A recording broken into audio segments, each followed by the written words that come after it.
First things first. Hey everybody, Michael McWhorter here, and I'm talking to you today about the recent contest that Adobe put on. I think at this point everybody is aware of the Imagine Dragons music video editing contest called Make the Cut that Adobe Premiere hosted. Pretty cool opportunity, giving you all the footage from a music video and allowing you to interpret it in your own way, and they're going to pick one lucky SOB who's going to get 25 grand. Full disclosure, I entered this contest, and apparently so did a lot of you. Adobe said the reception was so overwhelming that they've actually had to push back the announcement of the top 25 to May 1st. So as long as we're all sitting here holding our breath and crossing our fingers, this is kind of a rare opportunity to look at some of the problems that I encountered and how I solved them. And it's unique in the fact that the footage that I have access to, so many of you have access to as well, and have. So if you really wanted to dive in, you could literally recreate anything that I show because you have those clips. So I'm just going to address one small thing that I encountered, and this is less about the problem itself and more about trying to help you guys think about and approach problems within the software that you are working in rather than stepping into other softwares, and by doing so, making your workflow more efficient. So, that being said, let's take a look. Okay, so here we are inside of my project, and I'm going to play a small portion here, and then I'm going to show you the issue that I was talking about, and then how I kind of worked around it. So, we'll just play first. From the pain, taking my message. From the veins, speaking my lesson. From the brain, seeing the beauty through the... Okay. My issue lands right about... Let me quiet this. Here. Now, I love this shot. There's this moment in the song, there's this hit, and he's doing this nice little punch. That's great, feels good. The issue that I'm running into, however, is right here. You can see the dolly track. This is a pretty common issue in all kinds of footage, but certainly in music videos. You're shooting in a soundstage, you have a dolly set up. When the dolly gets kind of to its fullest extent, you often can see the track. The solution is usually you don't use that footage, but a lot of times that's because the shot isn't that great when it's at its widest. I mean, you'd be normally looking at a studio floor here, for example, maybe some Apple boxes. The difference with this video is they did come up with kind of a way that made this area interesting when it worked, which was to have this low-lying fog and all of these lasers going. So there are times, if we go to the footage here, if I scrub through, there are times, maybe there's kind of an example, where the lasers and the smoke are working efficiently, and you're not getting the track appearing in that shot. There's certainly times where it works much better. If I scroll through here, there's times where you can't see the track at all. And that is true of all the performances, not just of this one. The drummer shots, the guitarist, etc. There are moments where it looked good, and there are moments where it did not. For example, Here, I can't see the track, but there is this really nice, laser and fog overlay here that looks good. Unfortunately, this part is kind of useless to me. I can't really see him performing. It does not match this part of the song. It certainly doesn't have the same impact. So this, I can't just randomly replace.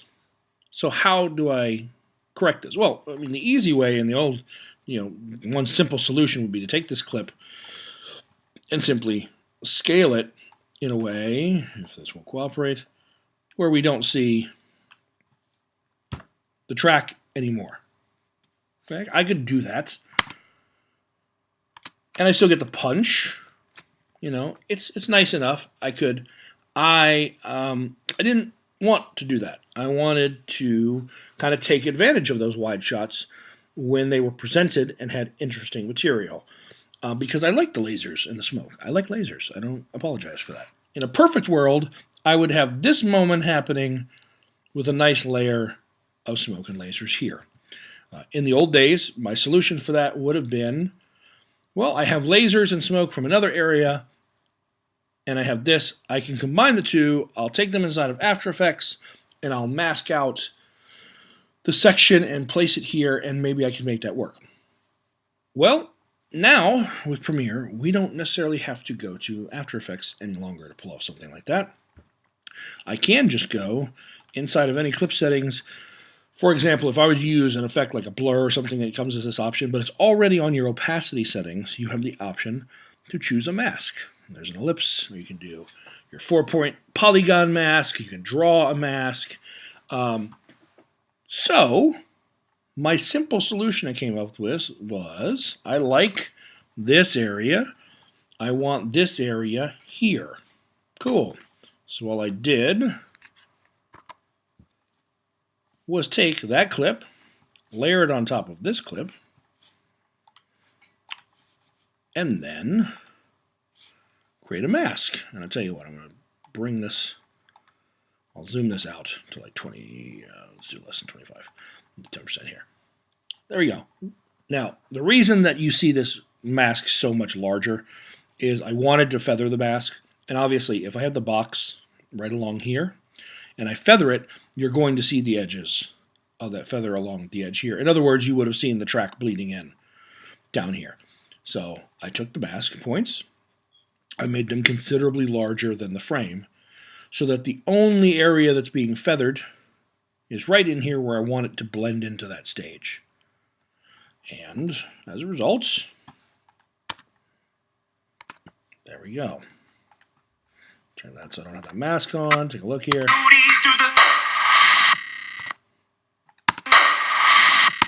Never know the track was there. It's a beautiful shot. To me, that's a much better solution than zooming in. And it could all be done inside of Premiere very, very quickly and very efficiently, which are both hugely important, especially when anytime you guys are really working on a music video, let's face it, unless you have a band and you're doing your own music video, you're going to be working for a client. The client being that band or a label or an agency. So you are being paid a fee, hopefully, in theory, to work on that project.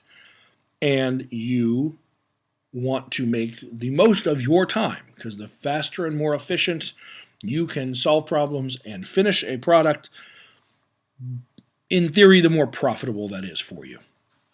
So that's how I use just to fix that one little thing.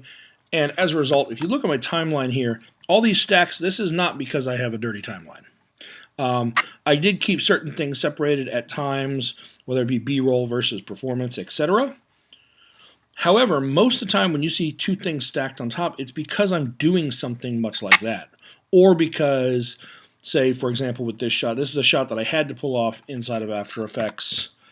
So I left the original source shot there just kind of as a reminder of what was originally, the placeholder in that spot. But a shot like this, for example, that I open with, I was able to do that just inside of Premiere. Same idea, same mask. I used the ellipse tool, put it around, and placed it so you had these shots on top of each